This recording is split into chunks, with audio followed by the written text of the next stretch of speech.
Je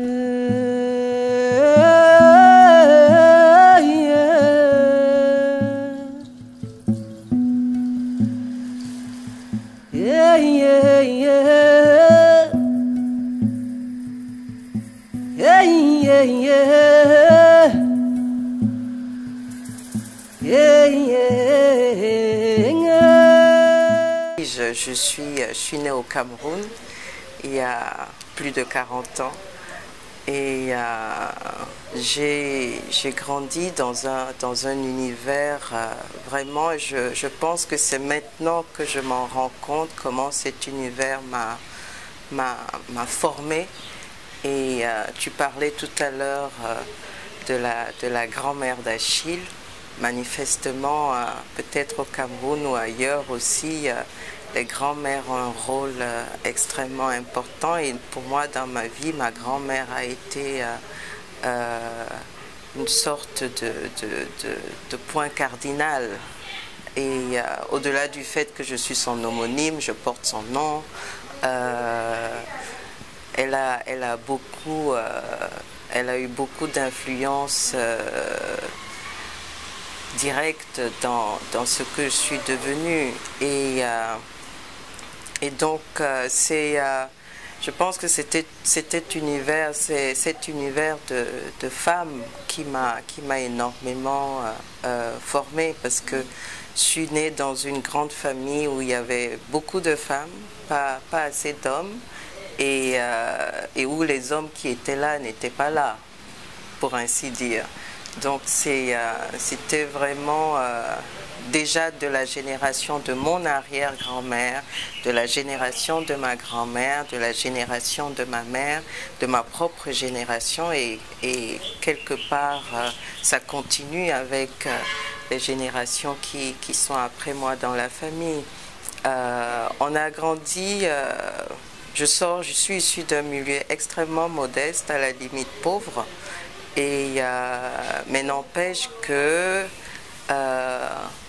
j'ai été entourée et éduquée par de si fortes personnalités, à la limite caractérielle, qui ont énormément, qui m'ont donné beaucoup de... Naturellement, quand on est enfant, on ne s'en rend pas compte. On vit, on grandit, on va à l'école, on s'éduque et on vit comme on vit dans l'environnement donné. Mais c'est beaucoup plus tard, je pense, que je me suis vraiment rendu compte à quel point cet environnement m'a façonné, et aussi a façonné... Il y a des personnes qui disent que j'ai une hargne. Mais j'aime pas trop le mot hargne, parce que pour moi ça a un peu une connotation négative, mais c'est sûr que j'ai une forme de curiosité illimitée, et aussi d'ouverture sans borne, qui m'amène toujours à chercher à savoir.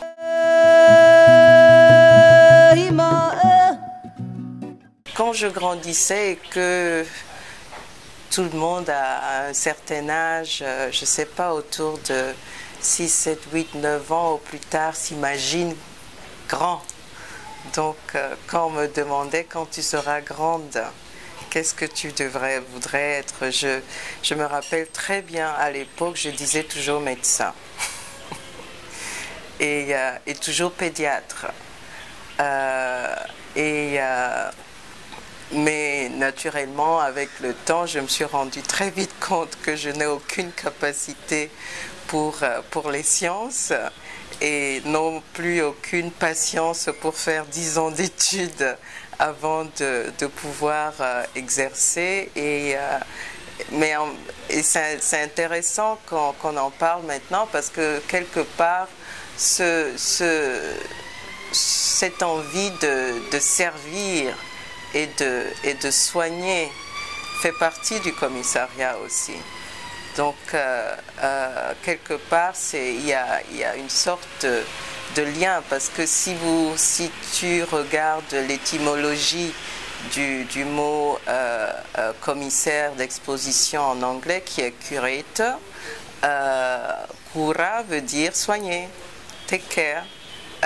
Donc c'est pas complètement éloigné si on veut. Et comment j'y suis venue, je pense que c'est quelque chose que j'avais en moi depuis très longtemps. J'ai toujours été un rat de livres depuis toute petite. J'ai eu beaucoup de réprimandes à cause du fait que je me réfugiais quelque part dans la maison pour lire au lieu de participer aux travaux ménagers et contribuer au fonctionnement de la famille comme tous les autres enfants qui étaient assignés.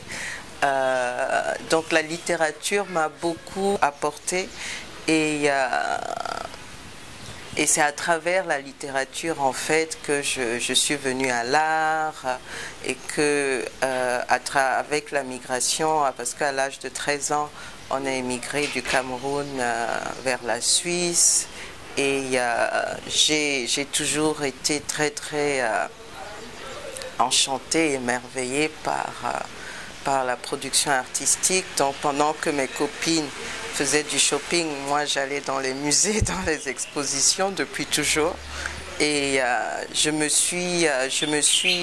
suis complètement autodidacte sur le point artistique parce que ce n'est pas les études que j'ai faites initialement. J'ai fait des études d'administration bancaire en Suisse, presque une évidence.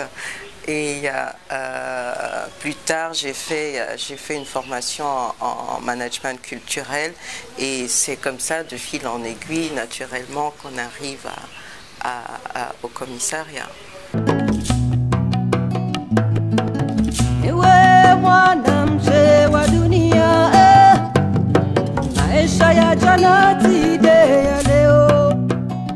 Je pense fondamentalement que le voyage, les migrations, les mouvements et les déplacements nourrissent l'expérience humaine. Et quand on voit ce qui se passe aujourd'hui, depuis 2 ans, on est en train de vivre, paraît-il, un des plus gros mouvements migratoires que le monde ait connu. Je pense que ce soit des migrations volontaires ou involontaires, qui très souvent le sont, l'être humain a toujours besoin d'ailleurs.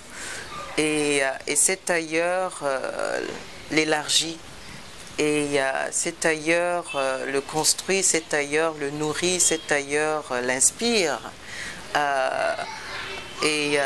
Toutes les sociétés se sont toujours aussi construites de manière endogène, mais aussi de manière exogène, dans le sens qu'on absorbe ce qui vient d'ailleurs, on le transforme et on en fait autre chose. Et donc, c'est toutes ces mutations-là qui, je pense, qui sont fondamentales à la vie humaine.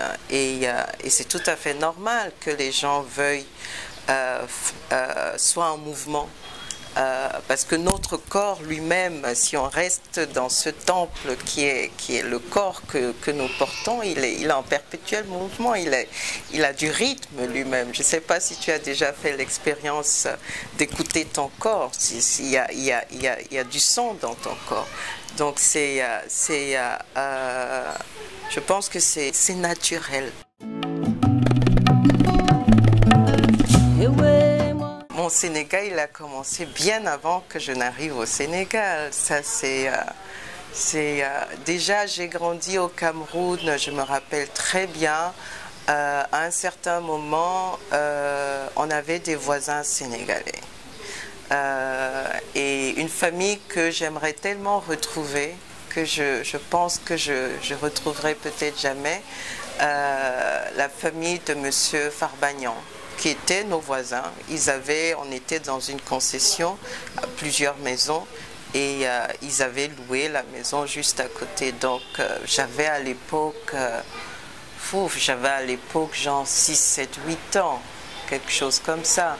Et on est restés voisins très longtemps en fait. Et c'est à travers eux déjà que une idée du Sénégal m'a été inculquée à travers déjà le fait qu'ils étaient musulmans, donc nous chrétiens, et qu'ils avaient des fonctionnements domestiques qui étaient différents des nôtres.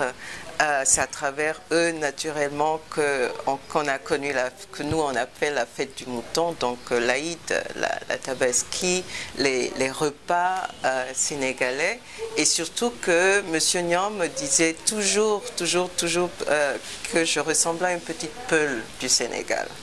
Quand il était très taquin, il aimait beaucoup les enfants, donc, et il recevait beaucoup de visites de la communauté sénégalaise au Cameroun. Et donc le Sénégal était déjà là pour moi. C'était devenu un imaginaire naturellement. À cet âge-là, bon, tu n'as pas encore les connaissances nécessaires, mais il m'avait déjà implanté quelque chose dans la tête, et naturellement plus tard avec l'éducation, la rencontre avec les écrits de Senghor, la politique panafricaine, et plus tard naturellement l'intérêt pour les arts et la créativité, le cinéma, ainsi de suite. Donc mon Sénégal a été quelque chose qui a germé très très longtemps, et aussi le fait que il ne faut pas l'oublier, après, un peu plus tard, avant qu'on émigre en Suisse, il y a toute une frange de ma famille qui a fait ses études à Dakar. J'ai des cousins qui ont fait leurs études ici, parce que pour beaucoup de familles modestes, le Sénégal était une sorte d'alternative pour des études supérieures. Donc, il y a les familles qui ne pouvaient pas envoyer leurs enfants en Europe ou aux États-Unis.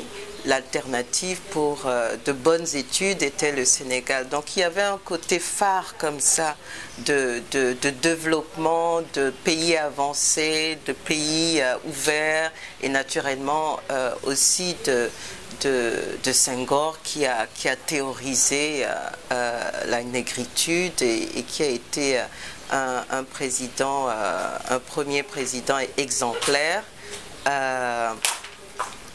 Voilà, c'est comme ça que l'appel du Sénégal, le désir du Sénégal a été là.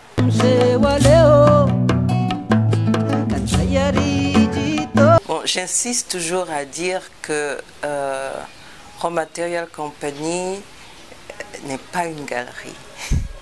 C'est un centre d'art qui a une activité d'exposition qu'on peut appeler galerie. Je sais que le mot galerie ne me plaît pas trop dans le contexte du travail de Raw, parce que nous n'avons pas vraiment une activité commerciale. Notre activité commerciale de vente d'œuvres d'art est absolument marginale, quasi inexistante. Mais on est un lieu de création, de débat, de promotion, de production, de construction de la société. Raw a été établi en 2008, et à l'époque c'était plutôt une sorte de corps mobile d'activités culturelles et artistiques. On n'avait pas encore de lieu. Je ne savais même pas si on devrait avoir un lieu ou non. Et aussi à l'époque, étant donné que la culture ne nourrit vraiment pas son homme ni sa femme sous beaucoup de cieux, mais pas seulement en Afrique, j'étais encore active dans d'autres positions et dans d'autres entreprises ou structures pour gagner ma vie. Donc j'ai été coordinatrice des arts et de la culture à Gorée Institut. J'ai été pendant quelques années conseillère culturelle à l'ambassade américaine, tout en montant et en faisant RAW. Mais à un certain moment, après 2010, il s'est avéré, en début 2010, il s'est avéré très clairement que c'était important d'avoir un ancrage et une sorte de repère physique pour tout ce que j'avais fait jusqu'alors, d'une part. D'autre part, il était important pour moi de vraiment travailler dans une option de création d'institutions, parce que pour moi, il est très important d'aller au-delà de la personne. Et surtout en art et aux choses de l'esprit en général, les choses sont souvent très personnalisées ou très identifiées par rapport à une personne qui le fait, qui le pense, qui le produit, qui le sort. Et j'aimerais vraiment contribuer à participer à la création de structures qui elles-mêmes se tiennent et à travers lesquels différentes personnes peuvent passer. Ça, c'était un élément très important, et aussi pouvoir avoir un outil d'action pour se mettre aussi au même pied d'égalité que beaucoup d'interlocuteurs avec qui j'étais en contact et avec qui je travaillais. Et d'autre part aussi pouvoir former d'autres personnes, d'autres jeunes gens qui s'intéressent à ce métier, qui s'intéressent à cette pratique, qui s'intéressent à ces choses de l'esprit, à l'art et à la création. Donc c'est vraiment pour ça qu'à un certain moment, il s'est avéré presque presque évident d'avoir un lieu. Et donc ce lieu a été établi en 2011, et tu parlais du nom. J'aime beaucoup quand on me pose la question pourquoi le nom de Raw Material Company, parce que c'est exactement ce que je voulais produire en créant ce nom. Tu sais très bien que la dénomination est quelque chose de très important et de très significatif par rapport à ce qu'on fait. Et en pensant cette structure, il était important pour moi qu'il n'y ait pas de redondance, genre centre d'art contemporain de Dakar ou galerie d'art machin truc ou africain art machin, des choses qu'on retrouve tout le temps, que je ne dénigre pas, mais je pense que je voulais aller au-delà des évidences. Je voulais aller de ce qu'on pourrait attendre. Et il était important pour moi que la dénomination ne t'envoie pas directement à l'art, mais qu'elle ait dans son contenu des éléments artistiques. Il était important pour moi que ça y est, qu'il n'y ait pas le mot Afrique, mais que le contenu de la dénomination se réfère à l'Afrique. Et je voulais aussi transmettre à travers la dénomination cet esprit de collectivité et de partage, et aussi qu'il y ait quand même un mot africain dedans. Donc je suis arrivée à Raw Material Company parce que Rao en Wolof veut dire premier, pionnier, en avant. Et Raw Material, ça se réfère vraiment aux matières premières, et l'Afrique comme pourvoyeur de matières premières pour le développement mondial et le développement industriel mondial et compagnie. Et donc cette idée d'ensemble et d'entrepreneuriat en même temps.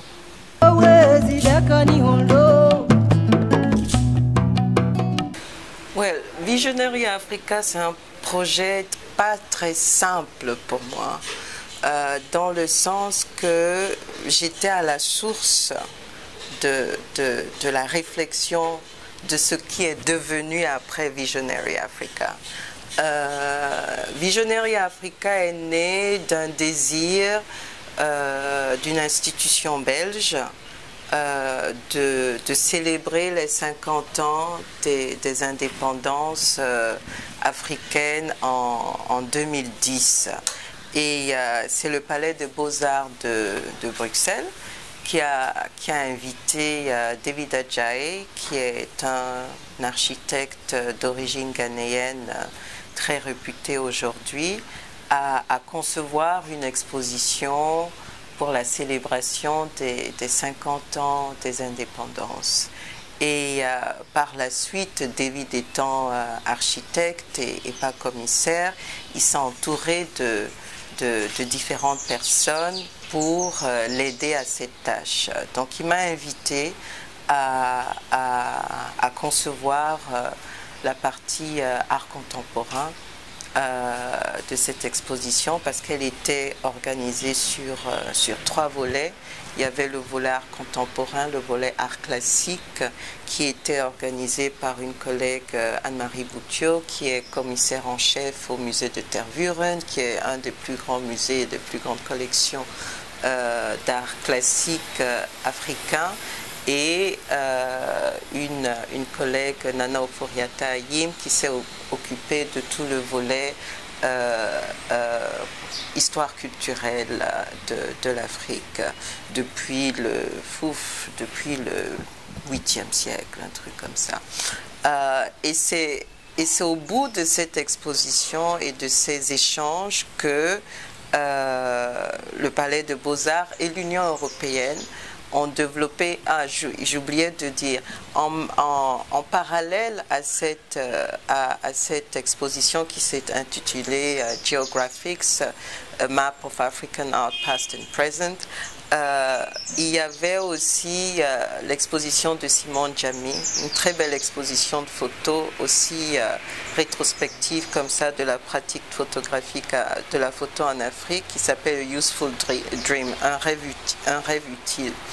Et c'est au cours de toutes ces manifestations et de tous ces échanges que le Palais de Beaux-Arts, en relation avec l'Union européenne qui soutenait tous ces projets, ont commencé à développer une idée d'Afrique visionnaire. Mais moi, j'ai plus participé à ça parce que c'était devenu les orientations et les conditions de travail ne me convenaient plus.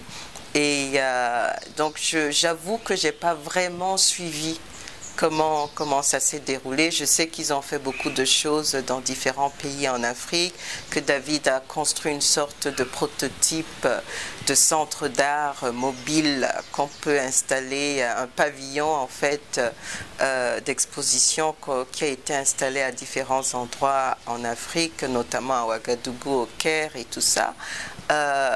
Mais je pense que ça n'a pas été un grand succès au fond, et donc j'ai pas vraiment suivi ça. Mais n'empêche, pour revenir à ta question, si la cartographie a changé, je pense que les changements sont très lents et ne sont pas toujours visibles à l'œil nu immédiatement. Les mutations sont des agrégats de plusieurs choses et de plusieurs activités, de plusieurs phénomènes, qu'il faut non seulement du recul, mais aussi du temps pour pouvoir les identifier, les cerner, les analyser. Mais n'empêche que je suis persuadée qu'entre 2010 et 2015, si on veut rester dans ce laps de temps, il y a quand même eu énormément de choses qui ont changé dans le paysage de l'art en Afrique, notamment à travers le travail de plusieurs lieux comme Ro et d'autres lieux en Afrique. C'est tout à fait normal.